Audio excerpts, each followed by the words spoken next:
Hello and welcome to Washington Post Live. I'm Frances D. Sellers, a senior writer here at the Washington Post. Today, we're going to take another step towards explaining America with Dr. Cecilia Rouse, who is the former chair of President Biden's Council of Economic Advisors and the incoming president of the Brookings Institution. Dr. Cecilia Rouse, congratulations on that new appointment and a very warm welcome to Washington Post Live. Thank you. It's a pleasure to be with you today. Well, we're taking on a big topic, paid parental leave. And maybe we could start, we have viewers from overseas, maybe we could start with a little bit of a definition about what we mean by that and what the norm is in many other Western European countries and wealthy liberal democracies. Absolutely. So, in the United States, in particular, since the early '90s, we've recognized that people do get sick, they do have children, and in order to allow them to balance work and family, we have allowed people to take parental medical leave for the FMLA, but that is unpaid. And so workers are entitled to up to 12 weeks of this unpaid leave, for the employers required to keep their job. And the whole goal is, as is understood in the rest of the world, or much of the rest of the world, is that new parents need time to bond. The women if they've given birth, need time to recover. So they need that time. Or if you have a serious illness or need to take some care of somebody with a serious illness, taking time out to attend to that loved one without fear of losing their job. That's what FMLA was designed to do. However, many workers can't afford to take even the 12 weeks without a paycheck. And so paid leave, paid parental leave, which is often distinct from family or medical leave, but in many parts of the world they have both. But the point with paid leave is to recognize that, especially again with women joining the workforce, so we don't necessarily have somebody who's at home, and it's not always women, but at least traditionally it has been someone at home to attend to the new child or new member of the family, to attend to older parents, which is becoming a really important need in many parts of the world, especially here in the United States and other developed countries, or to attend to one's own health or serious medical condition or that of a partner. So paid leave says that one can take anywhere from 12, 52 weeks. In Estonia is more than a year, to tend to the family responsibilities and to receive some part of your compensation while doing so, as in addition to having a job. So that's the question that's at hand. And as you noted in the introduction, the United States is lagging behind the rest of the world in providing this kind of assurance for workers. So we're going to get more into who does the paying and how that works as we go on through the program. But how is it that America, the richest country in the world, is such an anomaly here? Well, that's a very good question. Many of our social benefits, going back to the New Deal and how we constructed many of our benefits, are paid through employment. So they're tied to employment. Most people get their health insurance through their employer. Disability is often provided through one's employer. In fact, one way that a lot of workers do take a little time out to deal with a serious illness on their own part or on the part of a loved one is through short-term disability. So many of our benefits are provided through employment. And so then it becomes, part of a compensation package that employers need to be providing. I think it also goes back traditionally to there being somebody at home who could attend to those kinds of responsibilities. That is one way to organize a household and a workplace, is one person is working, one person's at home attending to the household. In the United States, that was traditionally women. As women started to enter the workforce, that became not as available for many families. Women entered because they wanted to. Women entered because they needed to. And so if they're not at home, somebody else needs to be able to take up the slack. But the reality is many workers want to work, so they want to be productive and to spend some of their time that way. But life does catch up with us. Many of us are parents, want to be parents, want to meet our new adoptive child or our own child to whom we give birth, or natural born child. Um, Illness strikes almost everybody at some point. It can be more mild, it can be more serious, and we do have an aging population. So many workers have older relatives that they also need to take care of. So the United So States has to adapt to that changing reality of our our homes and of the workplace. So let me flip that question just a little bit and ask, is America the richest country in the world because it has not been paying out some of these benefits and has pushed it onto employers? Well, define rich and define Right, welfare. There are right, many right. dimensions on which, if we look at the size of our economy, we are, the richest country in the world. If we look at GDP per capita, if you adjust for purchasing power parity, there are questions with where we rank regarding China. But if you look on the way that we measure gross domestic product, we look as though we are a very wealthy country. Along other dimensions, if you look at child and infant mortality, maternal mortality, even look at our life expectancy, which has been falling, and the increasing rates of mental illness, suicide. There are other dimensions in which it's not actually so clear. Mm. So just to jump back, since 1993, we've had this 12 weeks of unpaid leave. In your research and in your understanding, looking at this sociologically, how have women made this work? And it is largely women. It was largely women. That may be changing. But how have they made it work? So the technical term is spit and duct tape, but I mean, but more seriously, we've had a growth of a childcare sector. Now, that sector is under a lot of pressure. It was disproportionately affected by the pandemic. It's a sector that is more expensive in the United States than compared to most other countries, along with understanding that parents need help balancing responsibilities between work and family goes with having affordable childcare. So this is not when the child is sick and not when the child is just a newborn, but after they've had the paid family leave that or parental leave, children need to be continuing to be cared for. They don't, at 6 months they Right. haven't figured out how to feed themselves. So in most other countries also more heavily subsidize their child care sectors. In the United States, not only is it an expensive sector for the parents, but it's also not a very well paid sector for the providers. So it's got a precarious business model. It's very labor intensive. We still, little babies still need to have, just like the ratio of 2 babies to 1 caretaker. You can't have 20 babies in a room with, just 1 caretaker. We can't scale that with technology. So it's become an increasingly expensive enterprise and is precarious. So but childcare and having external out of the house, having some provision of childcare is one way to make it work. Families have had to, work together. So you find families where one parent is working days and one parent's working at night, so they have somebody who's available.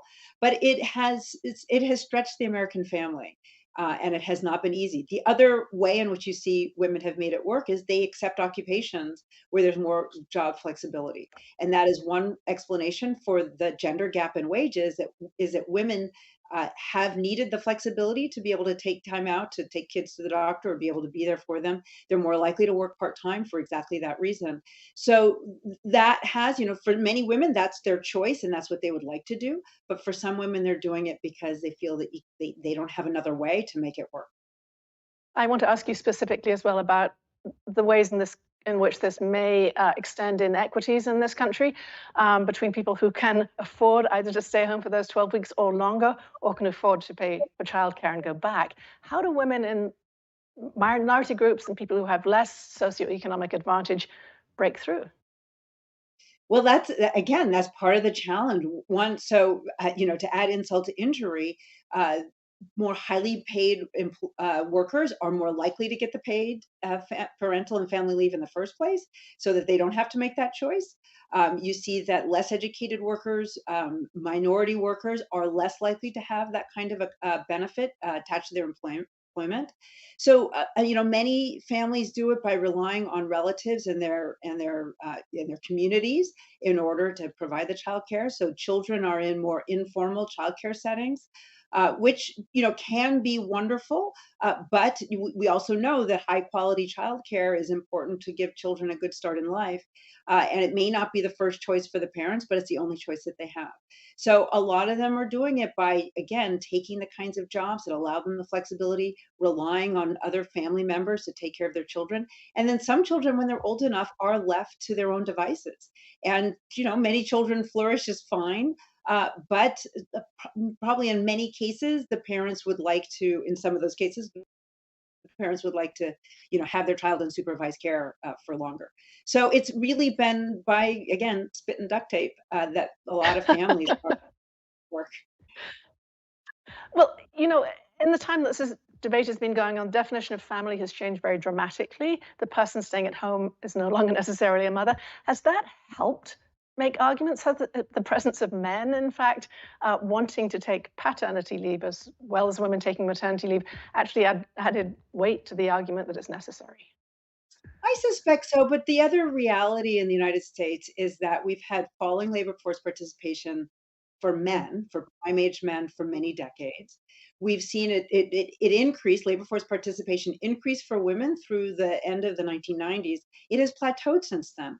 And so it's an economic reality that if unless men are going to step up, and we have seen increased engagement of men in household responsibilities, it still does not equal that of women by a long shot. So either men are going to, those men who are choosing not to be in the labor force have to, we have to shift the caretaking to them. Or if we're going to continue to have increasing prosperity, to have a vibrant workforce, we have to find ways for people to balance family responsibilities and their work. So it's becoming more of an economic imperative. We know in the United States that especially going forward, again, declining rates of labor force participation among prime age men. Many people are focused on ways to try to improve that.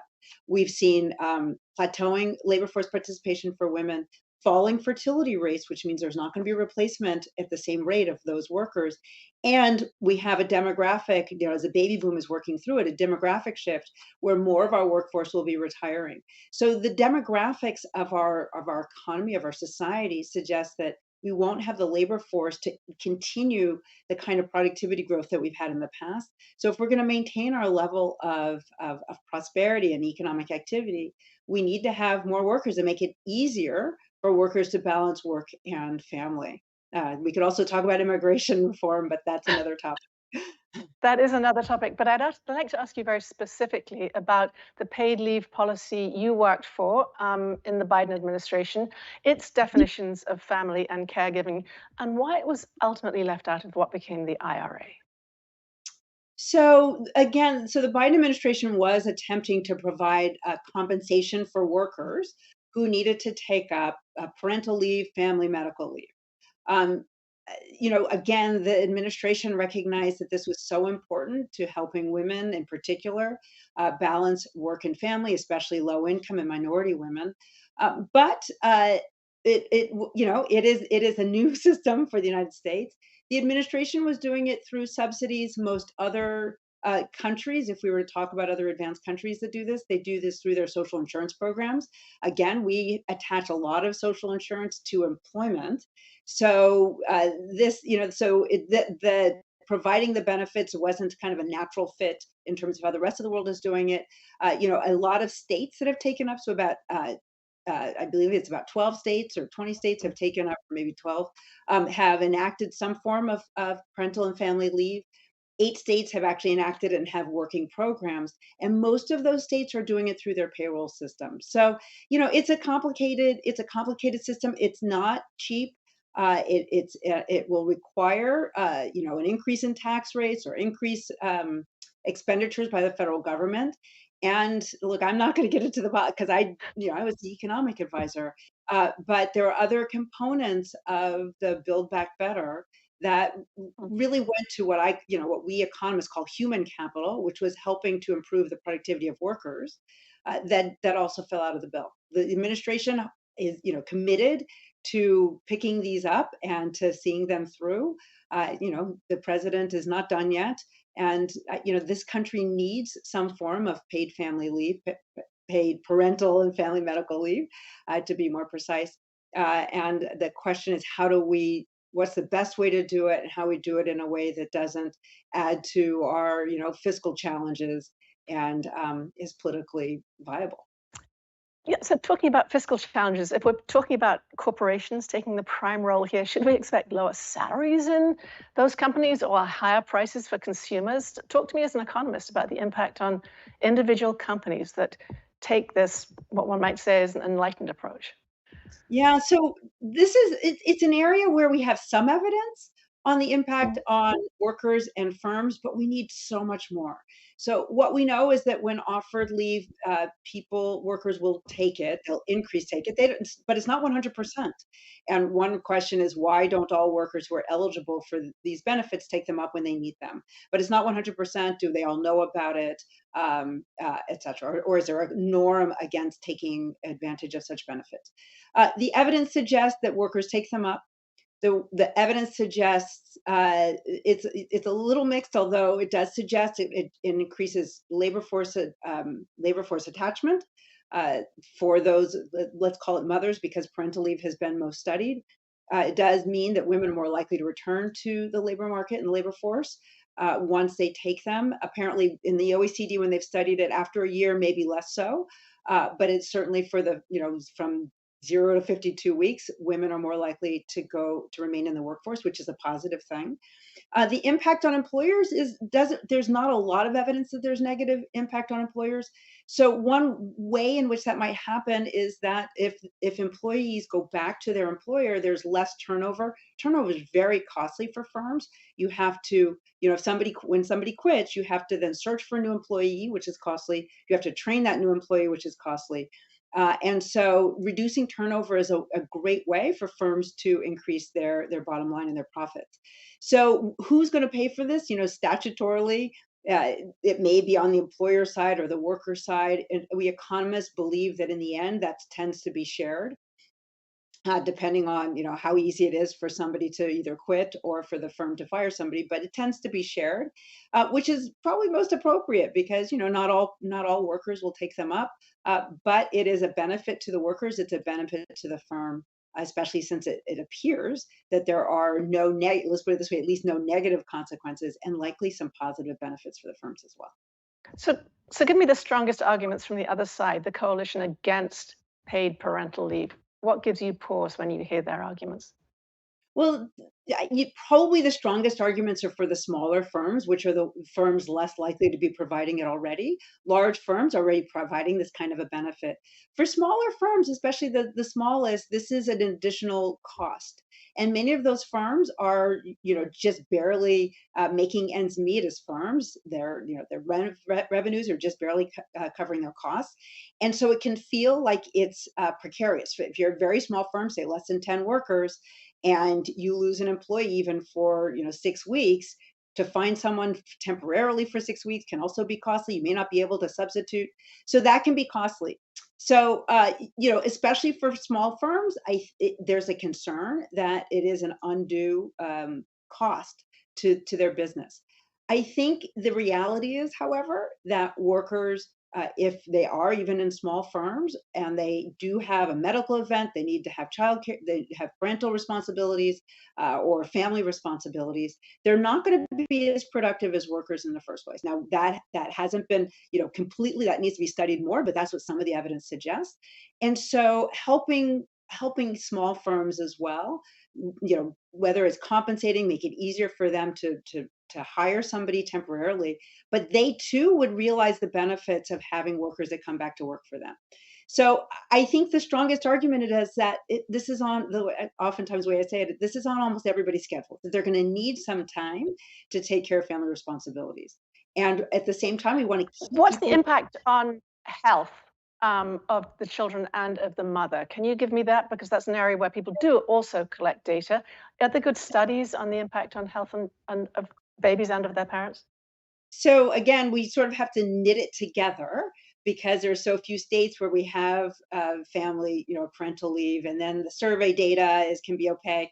We don't have all the data that we need to study this, but we do know that when offered parental leave, the, it looks as though the immunizations, infants get their immunizations on time. Mothers are likely to breastfeed and for longer and the mental health of the mother increases. And we know that attachment to their parents is good for the long term health of the children.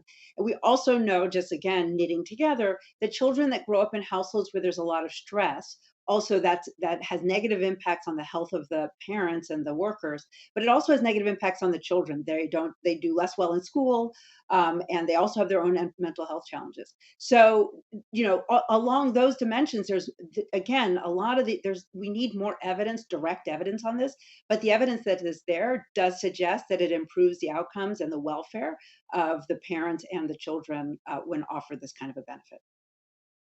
Dr. Rouse, we have questions coming in from the audience, and I have one here from Justice Antonioli, who's in DC.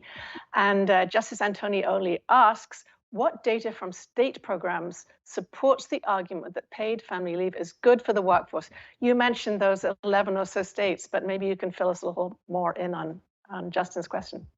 Sure. So the my understanding is that California has the oldest program in the United States. Their program began in 2004, and that is the program that's been most studied. And it does appear, so first of all, workers who are offered the benefit are more likely to take it up. And it does look as though it improves some attachment to the labor force for the workers as well. And it does not look as though there is a negative impact. In fact, there may be a positive impact on productivity for the workers from the employer side. So it does not, from California, it appears that the workers benefit and there is not an adverse impact on the firms. So that is a net positive and would suggest that there's a benefit from California. It looks like they've gained. New York State is another state that's been studied. And there, again, it looks so workers are more likely to take up the benefit. Again, if they take it up, we believe that, again, the data are sort of, incomplete. So, but we do believe that when they've taken it up, there are benefits for the family. And there, the employers remain supportive of it. There's a small group that is not so supportive, but in general, the employers find that in fact, it helps them better navigate how to work with employees when they face these kinds of responsibilities at home, because it happens. Workers get sick, they have children, they have other family members that need their assistance, and that having the paid family leave helps the employers to navigate how to handle those kinds of circumstances. You mentioned immigration early on, but I want to ask you about whether there's any evidence that the lack of paid parental leave has an impact on birth rates. We have dropping birth rates, and that's going to cause economic problems going ahead. Does this play into it? Do we have any data? So this is a challenge, and the way that my understanding of the evidence is, so I'm going to just go a little geeky. This is necessary but not sufficient for addressing declining fertility. So we see declining fertility in many advanced countries. Almost every other advanced country's got at least paid parental leave, and most of them also have paid family leave. So if we have declining fertility across the board, but other countries have more support for families, then that can't in itself help reverse declining fertility. But it's very hard to see how one doesn't address declining fertility without making it easier for families to have children. When researchers have done surveys of young adults as to whether they plan to have kids or not. There are many concerns about the future, which is one reason why, especially women are choosing maybe not to have children, but also just the sheer expense and difficulty of balancing work and life and having a family. So the easier we can make it, the more we can reduce the costs on families to help them balance those responsibilities, that will help. So I think we need to have it to address our declining fertility, but in and of itself, it won't completely reverse it. We're at risk of getting very geeky here, but I want to ask you about labor shortages. We've got declining birth rate, aging population, facing all sorts of problems economically going ahead. Do you think paid parental leave could help alleviate that huge issue of labor shortages? So, people are giving their time in exchange for compensation. Compensation includes wages, which are in dollars, but it includes other aspects of the job as well. What kind of retirement benefits are provided? What kind of job flexibility is there? What does the vacation policy look like? And so, having benefits such as paid parental or family leave is part of an overall package of compensation. There's a reason why large firms and and better paid employees are more likely to have paid family and parental leave. It's part of a more generous compensation package. So if jobs low wage jobs, jobs that have traditionally not been that attractive, is where we see some of our bigger challenges at recruiting workers become more attractive to workers. The more likely are to see people take those jobs, people coming out of, not working. So if we want to increase our labor force participation rate, having those kinds of jobs be more attractive, to make it easier for workers to balance, to make it worth their while, it is part of the secret and will be need to be part of the solution. I really want to talk to you about the pandemic. It was a natural experiment in many ways, but we had this huge investment in childcare through the US government, 24 billion. What happened to that? What will happen, do you think, in September when that funding dries up? So we do believe that that funding helped to uh, keep the childcare sector viable. We do know that it's still not back to where it was pre-pandemic, but that was a huge benefit to many childcare providers who are really just barely scraping by. Again, it's an expensive enterprise. It's very hard to substitute technology, computers for having people on site to take care of the children. So that was so important for the viability of the childcare sector. Once schools came back as well, that's where we saw that the labor force participation rate for prime age women is now higher than it was pre-pandemic. So all of those supports have been so important for helping to increase our labor force, increase labor supply, which is likely part of the reason why we see such a strong recovery out of the pandemic, which is part of the reason why it's helping the Fed address our inflation challenges. So that has been very important for ensuring the overall health of our economy. Where we go going forward, the ideal is that the economy is back on its feet and that the childcare sector can get back to where it was before. But as I noted earlier, it's a sector where it's very expensive for parents. And it's a challenge on the provider side. So this is a place where other countries subsidize childcare. They subsidize the supply of childcare. Those are the providers. They subsidize the workers or those who need the parents who need the childcare. So this is a natural place for there to be some public investment so that workers can get back to work and children can be well cared for. Dr. Rouse, last question, I'm afraid, but you're about to take over the Brookings Institution, a huge institution. What is your top priority? We have to make it quick. So what is your top priority going in? Look, Brookings is a fabulous institution and it needs to remain the go-to place for good evidence and thought about public policy and how to address the important issues of our time. So my top priority is to ensure that it remains that way, even in this very changing and dynamic economy. So a data-driven future for the Brookings Institution. Dr. Cecilia Rouse, thank you so much for joining me today. It's been a pleasure. Thank you. And thank you to all our viewers for joining us as well. That was a fascinating conversation, and we have more coming up for you. You can find out on WashingtonPostLive.com. That is WashingtonPostLive.com. Thank you for joining us today. I'm Frances Steed Sellers.